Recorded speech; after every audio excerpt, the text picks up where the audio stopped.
You want budget and quality and happy client, but your focus is really important. If you do not provide your team with a target, you will be forever fluctuating between up and down, and worse still, you potentially be sucked back into business, micromanaging, making all the decisions and wondering why they can't do it for themselves. Because, hey guys, welcome to the Painter's Circle, where we help painting business owners scale their operations, increase profitability, and gain more time freedom. I'm Taz Mullis, and in this podcast, I'll share actionable tips, expert strategies, and real-world insights that'll help you grow your painting business without burning you out. Ready to take your painting business to the next level? Let's go. Oh yeah! Hey guys, trust you super well. It's Taz here with the Painter's Podcast, and today we're going to talk about one topic, but it's two at the same time, that I was talking to a client about yesterday. It is about cost blowouts, both in time and cost. And what happens is you as the business owner get sucked into the business because you're trying to get your jobs running on time. So have you ever felt that, the job's running really well and then all of a sudden they start blowing out and you don't actually know until after the job's completed that you've gone over time and over budget? And you're going, far out, what's going on? Am I underpricing? The team performing? So I do have a pricing or performance problem. What do I have? But then inherently what happens is you try and fix it. So then you're getting involved in all the decisions that happen during the day from running multiple projects. And that's when we get stuck in this micromanaging loop. So predominantly when you're micromanaging, all the decisions are coming through you. We've had this conversation before. It's called decision fatigue. So if you're making all the decisions because maybe you feel that if you don't make the decisions, they're going to stuff it up, you are forever going to be caught in that micromanaging loop. That concern that you have about jobs not running on time and on budget stems from one really important, critical thing that's not happening. You are more than likely not aware of what your target budget hours is per project, because that is the number one key driver. There are some other metrics, but the number one key driver to have a target before you start. Now I'm going to explain to you why that's important. I won't get into the other ones. I might get into the other ones, but I'm going to try and just make sure you walk away, understand the importance of having a target and holding your team accountable to that target is the quickest way for your business to improve, getting closer to hitting target budgets and consistently finishing jobs on time and on budget as well. Okay, cool. So what happens is if you don't have target budget hours and you're trying to run jobs blind, how are you ever going to know how far off track you are? Predominantly what happens when I'm talking to painting business owners is they have a few teams and the teams are running independently and they're doing a really good job. But their KPI is dollars per hour. So your team is working time for money. The problem is your project isn't time for money. You get paid for outcome. So you provide a proposal, a quote, an estimate, or an offer in exchange to do the work. So there's an outcome that you're doing. And it's really important for you to be able to get your business consistently and predictably achieving its targets by actually letting your team know what the targets are. You can use dollars. I recommend you use hours. Hours is a much simpler metric for an individual or for a team leader or supervisor to manage, because nothing stresses out anyone more than not knowing what the target is and then going over said target, whether it be time or cost. So visibility of what the key metric is really important before you start. Now, let me share with you why it's important that they have a clear outcome for their role. So you can imagine on a job site, how many decisions that have to be made. They get to a job site, do they start at a gable? Do they start the left, the right? Do they gap first? Do they clean? Do they prep? You understand the mechanics and so many decisions that can happen in a job. You want your team, you may have multiple teams, the person on site, to put every question through the filter of, is the decision I'm going to make move me toward or away from achieving my target budget hours?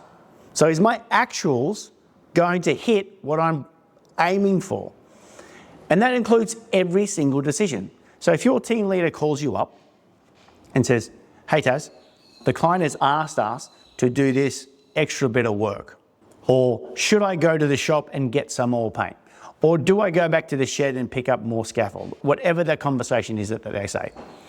The question that you ask back to your team member is, hey, Tom, by doing that, are we going to be moving towards or away hitting our target budget hours? You can have tracking devices, time trackers, job management software. You can probably even have a whiteboard, but I don't want you to overcomplicate this process. Just think about this. The key core objective of your on-site team is to get as close as possible to hitting the actual target hours. We live in the real world. It's never going to be perfect. So the objective is managing team, people, weather, client, environment, and everything around that to do your best to hit that target.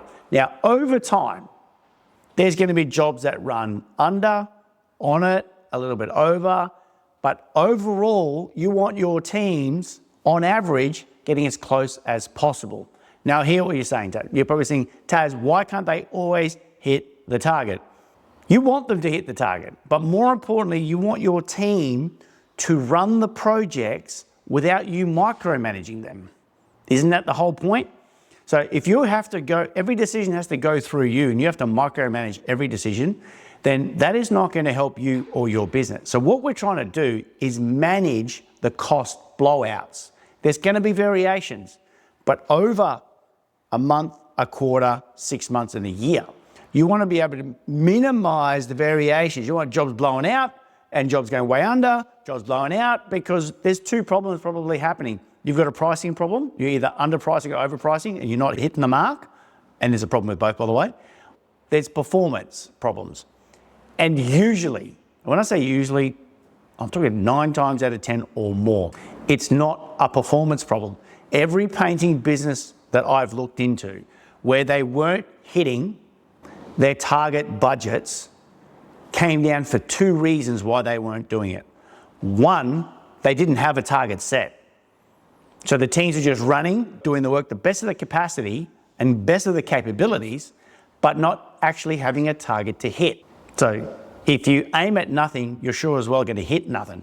And the second one was that the business owner was either underpricing, and if they weren't underpricing, they were underquoting the time it's going to take.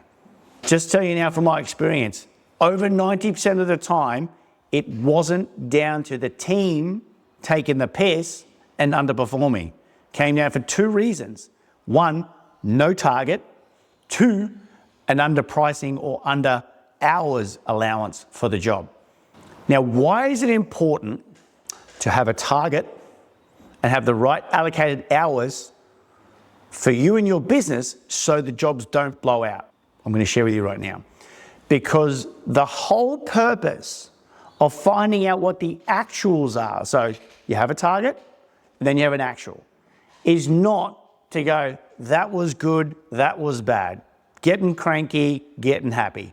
In business, you need to be able to start thinking about numbers without emotion. So the whole purpose of having a target, having an actual, is feedback. The feedback is for you as the business owner to understand, how do we correct what is going on? Every result you get in your business, and we're talking about cost blowouts and time blowouts right now, every result that you get is feedback on, is this thing working or is this thing not working? So we are either learning or earning. So the feedback that you get, we're over, we're under, we're on time. Whatever it happens to be, is feedback for you to work out, do we have a performance problem? But if you have a target, more than likely it's not. Or do I have a pricing or I don't have enough allowance for the time? I'll give you an example.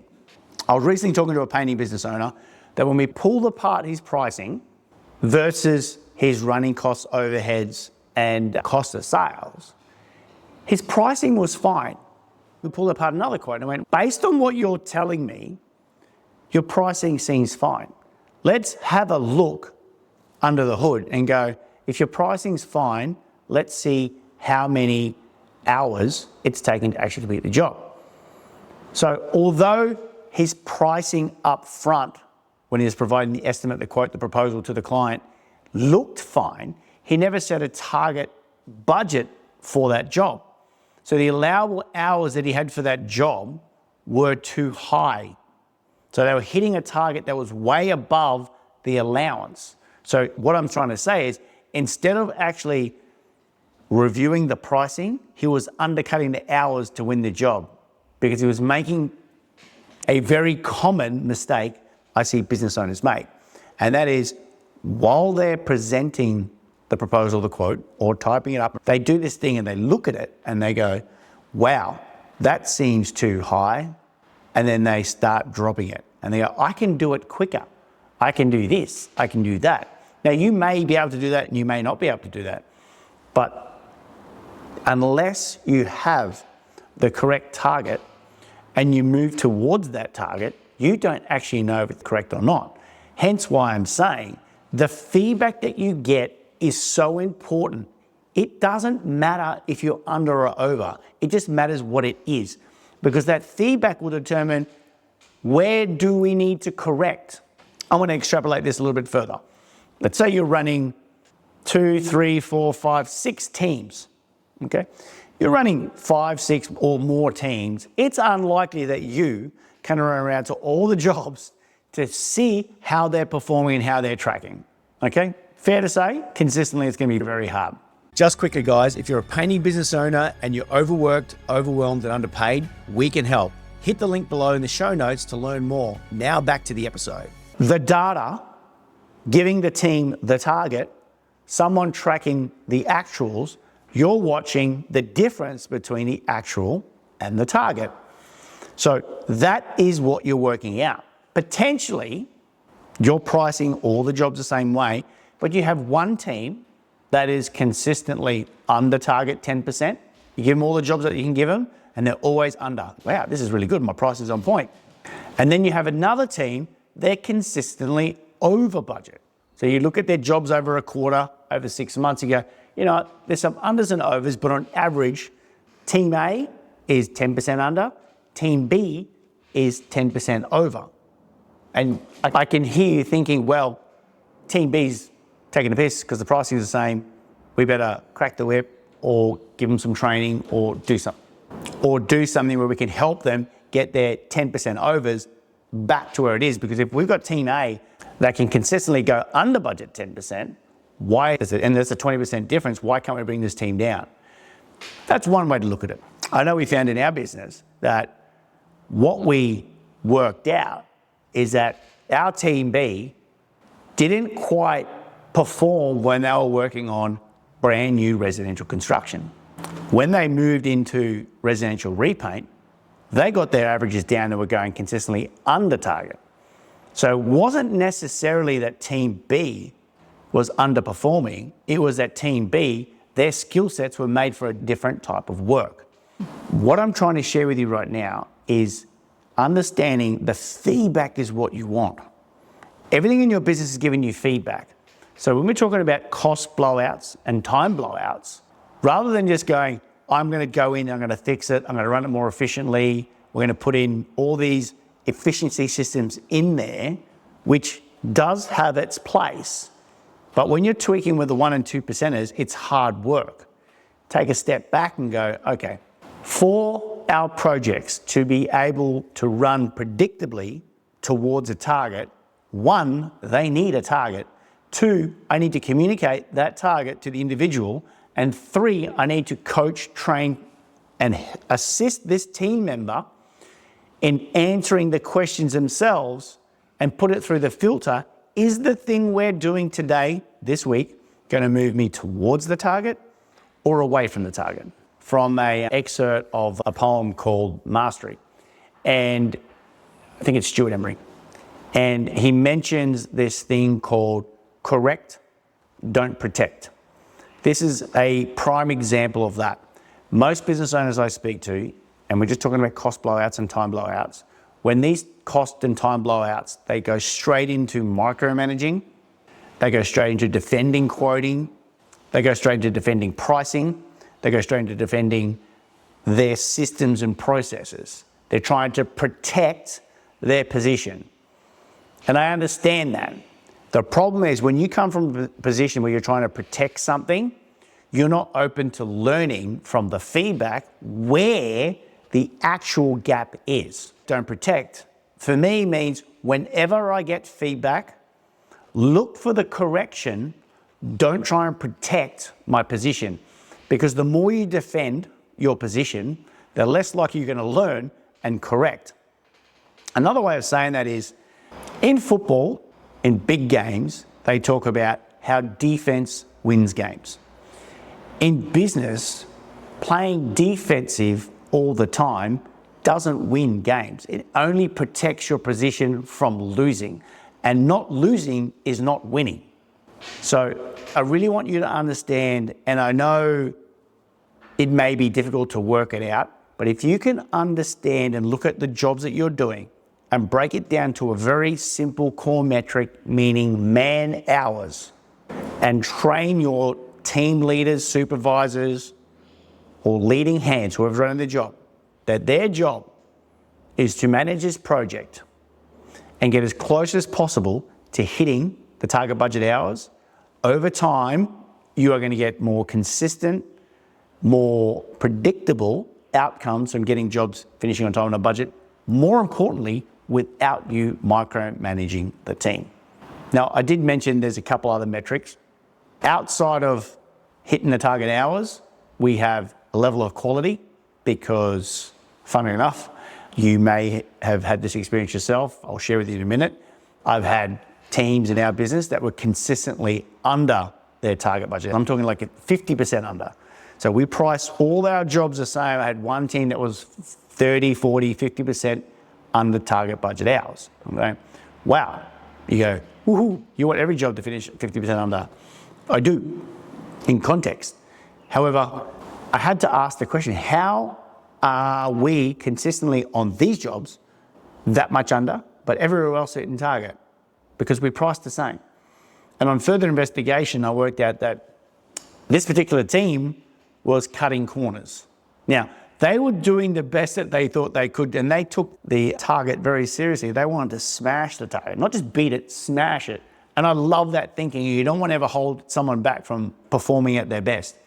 But you don't want to drop quality as well, because what happens, and this is what we do, if there's defects and you have to go back and fix things, those hours get added to the job. So it's like a false economy. So we had to really instill with the team that as much as we love them hitting and beating their budget hours, it's more important that the level of quality is there. That's number two. And the third thing is that the client is super happy with the job. The reason why target budget hours is first and not third is that if you hit your target budget hours, your actual meets predicted or budgeted, the business has made money. There's cash flow. Cash is oxygen of the business, so everything's pretty good. If you hit the target and there's some defects and you fix the defects, you're still under budget hours, you still win. But even if you hit the target and you manage quality and the client is not happy, that's not the outcome that you want, but at least you've made money and you can fix the problem. If you reverse the order and put quality first, and this is probably going to go against, I'm splitting the world now. You put quality as number one driver and budget hours second, you will have the highest quality job and projects. You'll just be out of business really fast. So if you want to be in business, you have to pick one first. Now, I'm not saying there has to be a big gap, but if you're focused, and I've actually seen this in businesses where their number one priority was quality. And this is not permission to cut corners, because I can hear people spinning and going, well, Taz said you don't have to do a good job, you can do a shit job, just go into budget hours and you're going to be happy, you're going to make money. No, I'm not saying that. That's completely out of context. What I'm saying is, and I've seen this, businesses that drive purely on quality without taking into consideration the commercial reality that business needs to make money to pay its bills, you will be out of business. So what's more stressful? A job that's 95% and you're making money and a happy client, or a job that's 110% and you're in business and you can't afford to pay the bills? You have to choose one to focus on. And this is not a matter of this or that. You want budget and quality and happy client. But your focus is really important. If you do not provide your team with a target, you will be forever fluctuating between up and down. And worse still, you potentially be sucked back into business, micromanaging, making all the decisions and wondering why they can't do it for themselves. Because you probably don't realize this, but as the business owner, even though you may have not actually worked out what the target budget hours or cost is for that job, because you're intimately involved in that quoting and sales process and all the overheads running the business, because you've got skin in the game, every business owner that I speak to, they intrinsically already know how long this will take. And they make decisions based on that target. They just haven't communicated that target. So whether you like it or not, you actually know that.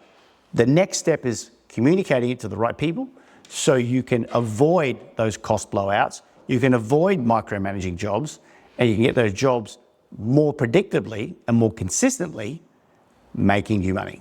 Sounds good? Cool. All right. If you like that episode, you'd like to see more, make sure you hit the subscribe button. As usual, stay cool, be well, and see you on the episodes. Bye. Hey guys, if you got value from today's episode, make sure to subscribe so you never miss expert tips. If you want some support, check out the link in the show notes and see how we can help you. Don't forget to follow us on socials @PainterCoach. Stay cool, be well, and as usual, see you in the interwebs. Bye.